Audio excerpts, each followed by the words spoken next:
Et si Baron Corbin quittait NXT Deadline en tant que champion NXT? Salut à toutes et à tous, on se retrouve aujourd'hui pour mes pronostics de NXT Deadline 2023. Mais commençons avec ma hype sur 10 pour ce show. Je vous invite bien évidemment à me donner votre hype sur 10 en commentaire de cette vidéo.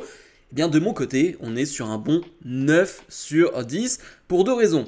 Premièrement, je trouve qu'on a énormément de superstars qui ne seront pas dans cette position d'habitude. Je m'explique. Vous regardez les Iron Survivor Challenge, il y a énormément de superstars dans ces deux matchs qui, d'habitude, ne sont même pas dans les cartes des PLE NXT. On a énormément de superstars qui, d'habitude, sont des gars ou des femmes de la mid-card. Et bien là, pour le coup, elles vont avoir et ils vont avoir un bon rôle à jouer. Donc ça pour moi, ça m'intéresse. NXT est un endroit où on doit développer des personnages, développer des catcheurs. Et donc voir ce roulement du côté de NXT, ça me plaît. Et la deuxième raison, ce sont les stipulations. L'Iron Survivor Challenge qu'on a déjà eu l'année dernière, c'était une nouveauté. Et on l'a vu l'année dernière, c'était excellent. C'était un superbe ajout, une superbe stipulation. Je le rappelle, on a deux superstars qui vont commencer sur le ring. Toutes les 5 minutes, une superstar va rentrer dans ce match. Un match qui a une durée de 25 minutes. Et le but est de faire le plus de tombées ou de soumissions gagnantes. Quand tu prends un tombé ou une soumission, tu es éliminé pas réellement. Tu te retrouves pendant 1 minute 30 dans une cage, dans une sorte de prison. Après ces 1 minute 30, tu peux revenir dans ce combat. Celui qui a le plus de tombées ou de soumissions gagnantes au bout de 25 minutes, eh bien, devient le challenger numéro 1. Bref, une stipulation qu'on a vue l'année dernière et que j'ai très hâte de retrouver. Commençons avec le kick-off. Et oui, car on aura un match dans le kick-off. Axiom face à Nathan Fraser. Les deux ont commencé un combat ce mercredi à NXT, mais qui n'est pas allé plus loin. Parce qu'il y a eu les fans de l'Iron Survivor Challenge qui sont intervenus. Et donc, ce combat est reporté pour NXT Deadline. Un combat qui va être vraiment excellent, je n'en doute pas. Je pense qu'on va leur donner 10 minutes et ce sera un sprint hyper intéressant, hyper sympa pour ouvrir le show, pour ouvrir finalement le kick-off. C'est une très bonne idée. Je m'attends à une victoire de Nathan Fraser qui a montré un peu plus de férocité ces derniers temps, qui, je ne dirais pas, se rapproche d'un heel turn. On n'en est pas là, mais il y a des indices. On verra où ça nous mène, mais ce qui est sûr, c'est que c'est un match qui sera hyper divertissant. Très bonne idée de le mettre dans le kick-off. Personnellement, j'ouvrirai la carte principale avec l'Iron Survivor Challenge féminin. La gagnante aura un match pour le championnat féminin de NXT. Dans ce combat, on retrouve donc Kelly Jordan, Lash Legend, Tiffany Stratton, Blair Davenport et Fallon Henley. Je parlais donc de superstars qui n'ont pas l'habitude d'être dans ce genre de combat, d'être en PLE. Je parle bien évidemment d'une Kelly Jordan qui est en train de faire son éruption du côté de NXT et vraiment elle a de grandes qualités. Une Fallon Henley par exemple qui n'a pas l'habitude d'être là, et forcément Lash Legend qui a eu un super spot ce mercredi à NXT en soulevant Otis. Il y a de la fraîcheur, il y a de la nouveauté et il y a du talent. L'année dernière, si je me souviens bien, on avait aussi des superstars féminines qui n'avaient pas l'habitude d'être dans ce genre de combat-là. Je pense à une Kiana James qui s'était totalement révélée dans ce match-là. C'était la performance qui a montré au monde entier que Kiana James, eh bien, fallait la prendre au sérieux et surtout, fallait compter sur elle. Et aujourd'hui, eh bien, elle a un match en PLE en solo. On en reparlera plus tard. Donc, c'est un match important qui peut te permettre d'entrer dans la lumière, qui peut te permettre de monter un peu dans les estimes de tout le monde et de montrer au monde entier qui tu es réellement. Donc je m'attends à un bon combat. On a certes des nouvelles superstars, des superstars plus fraîches. Je pense à Fallon Henley qui certes est là depuis le début du côté de NXT, mais qui n'a pas toujours été mise en avant, même si elle a été championne par équipe. Je pense forcément à une Lash Legend qui est un peu plus mise en avant aujourd'hui avec Métaphore et qui est, je trouve, un peu mieux sur le ring depuis quelques temps, donc ça m'intéresse. Une Kelly Jordan aussi qui fait tranquillement sa montée du côté de NXT. Donc il y a des superstars intéressantes et il y a, on va dire, des habitués. Une Tiffany Stratton, est-ce qu'on peut dire qu'actuellement, maintenant, c'est une habituée? Je pense que oui. Et Blair Davenport a de l'expérience. Donc je m'attends à un vrai match de qualité. Et pour le résultat, je vais sur une petite surprise, je vais sur Fallon Henley. Beaucoup attendent une Tiffany Stratton, une Kalani Jordan. Et ben moi je vais sur Fallon Henley. Ce qu'elle a proposé au micro ces derniers temps, ce qu'elle a fait sous le ring ces derniers temps, m'intéresse beaucoup. Je vois beaucoup de potentiel dans Fallon Henley, un bon potentiel de babyface. Et je me dis que c'est pas encore le moment pour Kalani Jordan. Je me dis pourquoi pas avoir une Fallon Henley, avoir une chance pour ce titre de Lyra Valkyria. En tout cas, moi c'est mon pronostic, mais c'est très ouvert. On enchaîne avec Dominic Mysterio qui défend son titre de champion nord-américain face à Dragon Lee. Dominic Mysterio aurait dû défendre ce titre face à Wesley, mais qui a annoncé du côté du dernier épisode de NXT qu'il était blessé. Une blessure qui est très grave, il pourrait être absent entre 8 et 12 mois. On lui souhaite un bon rétablissement et c'est horrible. Vraiment une blessure horrible pour Wesley qui avait été déjà absent pendant quelques mois, qui faisait son retour et qui est à nouveau absent. Bref, c'est très triste parce que c'est un catcheur hyper talentueux qui apporte tellement à NXT. Donc on se retrouve avec un nouveau Dragon Lee Dominic Mysterio. Je vais pas être très long sur ce combat parce que tu sens qu'il a été rajouté au dernier moment et que cette blessure de Wesley eh bien, a changé les plans, ça c'est sûr et certain.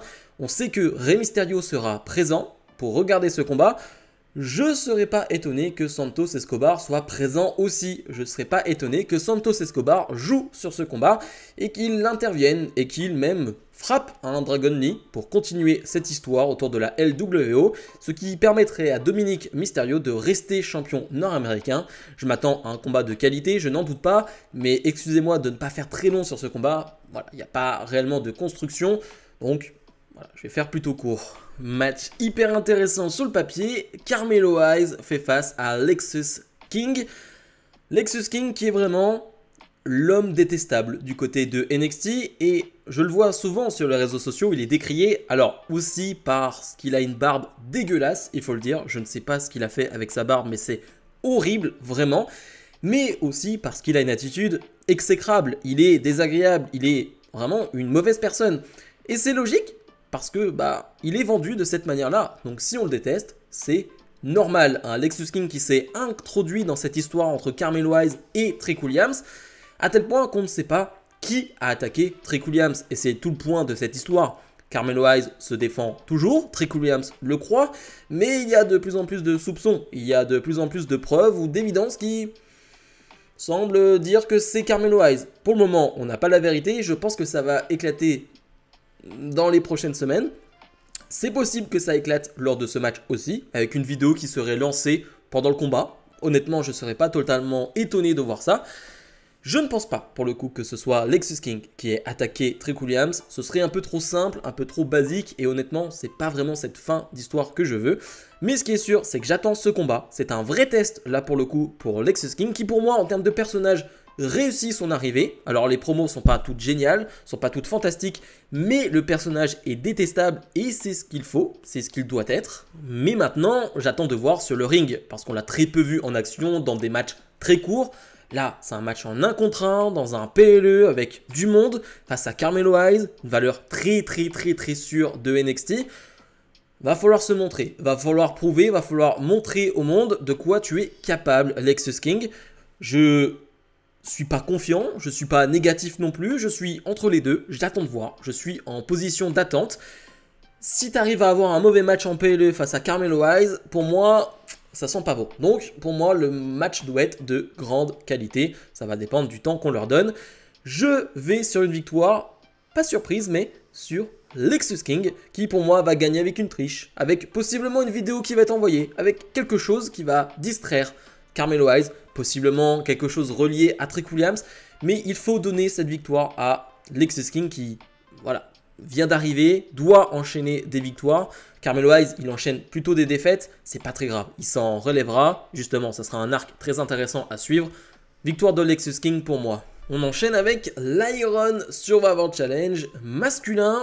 On retrouve dans ce combat Bron Breakker, Trick Williams, Dijak, Josh Briggs et Tyler Bates. Un peu moins de surprise en termes de nom, même si on peut estimer que Josh Briggs est une surprise, clairement, ça c'est sûr. Pour le coup, sinon on a des superstars très établis du côté de NXT, pas forcément en termes de titre, pas forcément en termes de place dans le main event, mais des superstars qui ont du vécu et qui ont énormément de talent. C'est pour ça que j'ai aucun doute sur la qualité de ce match. Pour moi, ça va être fantastique. C'est possiblement le match de la soirée. On parlera du main event, c'est une possibilité aussi, mais c'est un match que j'attends beaucoup parce qu'il y a vraiment énormément de styles de catcheurs dans ce combat. On a de tout, un Dijak, un Tyler Bate, un Bron Breakker plus féroce. Bref, on a vraiment de tout. Et j'ai envie de voir de quoi est capable Josh Briggs dans ce combat. Je le disais, NXT est là pour construire des superstars, pour développer des superstars. Eh bien, Josh Briggs, c'est à toi de montrer de quoi tu es capable. On te donne ta chance en solo. Eh bien, montre de quoi tu es capable dans un match PLE important. Vas-y, à toi de nous montrer. En plus, dans ce combat, on a Trick Williams qui est l'une des personnes à NXT les plus over en ce moment, donc ça va être très très divertissant. Le public va chanter son thème, le public va être à fond derrière lui, va vouloir le voir gagner tout simplement, donc ça c'est vraiment très cool. On a Tyler Bate aussi en bon babyface, donc on a des bons babyface, on a des bons heels comme Breakker et Dijak qui sont assez détestés, assez détestables, mais qui sont fantastiques sur le ring. Donc ouais, je m'attends à du lourd. Si on n'a pas du lourd, je serais très déçu. Pour la victoire finale, eh bien là aussi je trouve que c'est très ouvert honnêtement, mais je vais sur Tyler Bate qui va enfin avoir sa chance pour le titre NXT de Dragunov parce que j'ai envie de voir ce match ou pas. On en reparlera dans le main event. Est-ce que j'ai pronostiqué Dragunov ou Corbin? On en reparlera. Mais ce qui est sûr, c'est que je veux voir Tyler Bate dans cette position. J'ai envie de le voir en tant que challenger numéro 1. Pour moi, Tyler Bate est un talent immense, tout simplement. J'ai envie de le voir tout en haut de la carte. Que ce soit pour quelques temps, pour quelques mois, pour toujours, peu importe. Mais je veux le voir en haut de la carte. C'est, selon moi, à la place où il devrait être du côté de NXT. Donc pour moi, je vois une victoire de Tyler Bate. L'avant-dernier match, Kiana James fait face à Roxanne Perez dans un match en cage. Un match que j'attendais, surtout une stipulation que j'attendais. C'est une histoire qui dure depuis un peu trop longtemps pour moi. Si je dois être honnête, je trouve qu'elle a un peu trop duré. Mais ce que je disais depuis plusieurs semaines, c'est que cette histoire devait se terminer avec un gros combat, avec une grosse stipulation. Donc on l'a, ce gros combat, en PLE, en 1 contre 1, dans un match en cage. Donc tout est réuni pour avoir un bon combat. Pour le coup, l'histoire était longue, mais tout était de qualité. Les combats qu'on a eu entre les deux, les segments à chaque fois, les attaques en backstage après les combats, bref. C'est une rivalité qui n'a cessé de continuer semaine après semaine et qui, je pense, va se terminer donc dans ce match en cage.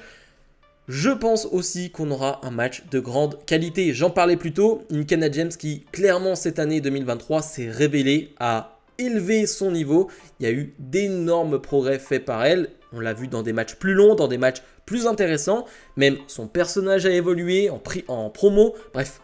J'ai trouvé une excellente Kiana James sur les derniers mois et une Roxanne Perez qu'on ne présente plus, qui est l'une des valeurs sûres de NXT malgré son jeune âge. Voilà, tout simplement, je n'ai plus rien à dire sur Roxanne Perez, elle est exceptionnelle. Et donc là, on a un match en cage qui ne sont pas forcément mes matchs préférés, mes stipulations préférées, mais j'attends de voir. J'attends de voir de quoi elles vont être capables, qu'est-ce qu'elles vont pouvoir nous mijoter. J'attends de voir, est-ce que ça va être plutôt violent, est-ce qu'on va être plutôt soft? Je suis intéressé par ce combat. Pour le résultat final, là aussi, j'ai tenté quelque chose. Honnêtement, sur les pronostics de NXT Deadline, j'ai tenté des choses. D'habitude, je suis plutôt safe. J'ai tenté des choses. Je vais sur une victoire de Kiana James avec le retour, une intervention de Cora Jade. Alors pourquoi ? Cora Jade, pour moi, va faire son retour à NXT Deadline, ça c'est une certitude. Il faut savoir qu'il y a eu un QR code qui est sorti, je crois lors du dernier NXT, et les gens sont allés voir, et clairement, quand on lance la vidéo qui est derrière ce QR code, on entend la voix de Cora Jade. Ça s'entend clairement, et elle te le dit, rendez-vous à NXT Deadline. Bon, c'est plutôt clair comme message, donc je savais pas trop où la caser, Cora Jade, parce qu'elle va faire son retour. Mais quand, je ne savais pas trop. Et je me dis, pourquoi pas relancer cette histoire entre Cora Jade et Roxanne Perez. Bon, ça sera un peu redondant, c'est quelque chose qu'on a vu, c'est vrai. Mais je ne savais pas trop où la mettre, donc je me dis, pourquoi pas la mettre là. Ce qui est sûr, c'est que Cora Jade va faire son retour et c'est une très très bonne nouvelle. Et le main event, il y a Dragunov défend son titre de champion NXT face à Baron Corbin. C'est le match le mieux construit de ce PLE, c'est le match que j'attends le plus. Et pourtant, on parle de Baron Corbin. On parle de très très loin avec moi. J'ai aucune affinité avec Baron Corbin, mais vraiment aucune. J'en ai jamais eu quelque chose à faire vraiment de Baron Corbin dans le roster principal. Mais pour le coup, eh bien à NXT, je suis totalement fan de son personnage, de son attitude, même de sa remise en question. Le gars est allé du côté de NXT et s'est dit, ok, je vais reconstruire quelque chose, je vais même me reconstruire en tant que catcheur, parce que je suis désolé, on a beau me dire ce qu'on veut, le Baron Corbin qui catch à NXT n'est pas le même Baron Corbin qui catch à SmackDown ou à Raw. Vraiment, je vois de grosses différences. Je vois un Baron Corbin plus libre qui nous sort d'autres prises qu'il n'avait pas l'habitude de sortir du côté de Raw et de SmackDown. Bref, un Baron Corbin libéré, et il en a parlé en interview récemment, de cette liberté avec Shawn Michaels à NXT, et il adore ça, et honnêtement, j'adore ça. C'est une histoire qui est personnelle même, parce qu'on a mis le fils de Dragunov dans cette histoire, du fait que Dragunov n'était jamais à la maison, et laissait son fils bien tout seul, tout simplement avec sa femme. Bref, on est allé sur le côté personnel, et surtout, on a eu un énorme segment lors du dernier NXT. L'un des segments les plus impressionnants, les plus intéressants de ces derniers mois à NXT. Cette promo de Dragunov, cette promo de Baron Corbin, avec un Dragunov qui pète les plombs, mais qui finalement se ressaisit et tu sens qu'il a piégé Baron Corbin. Bref, c'était génial et j'attends ce combat. J'attends ce combat parce que je l'ai dit, Baron Corbin, je vois vraiment de bonnes choses sur le ring à NXT. Dragunov est pour moi le meilleur catcheur WWE cette année. Ça se joue avec des Seth Rollins, etc. Mais pour moi, Dragunov est numéro 1. Voilà, tout simplement. Et donc, chaque match de Dragunov est une attraction. Chaque match de Dragunov est quelque chose de violent. Donc, Baron Corbin, tu vas prendre cher. C'est sûr et certain. Baron Corbin, tu ne vas pas ressortir de ce combat dans un état normal. Non, je pense que ton torse va prendre cher. Je pense que ton corps va prendre très très cher. Ça va être une guerre, ça va être une belle bataille. Je vois Dragunov l'emporter. Son règne de champion NXT a débuté il y a peu, mais il est déjà excellent. Et j'ai envie que ça dure, ça dure. On verra après sur les week-ends de WrestleMania, etc. Mais Ilya Dragunov doit rester champion NXT. Baron Corbin, je ne sais pas s'il doit rester du côté de NXT ou non après cette défaite. Mais en tout cas, l'avoir du côté de NXT, peu importe le résultat, c'était vraiment un bonheur. Bref, je vous invite comme toujours à me donner vos pronos en commentaire de cette vidéo. On se retrouve donc dans la semaine pour d'autres vidéos et dimanche pour le récap de NXT Deadline 2023. Salut, salut!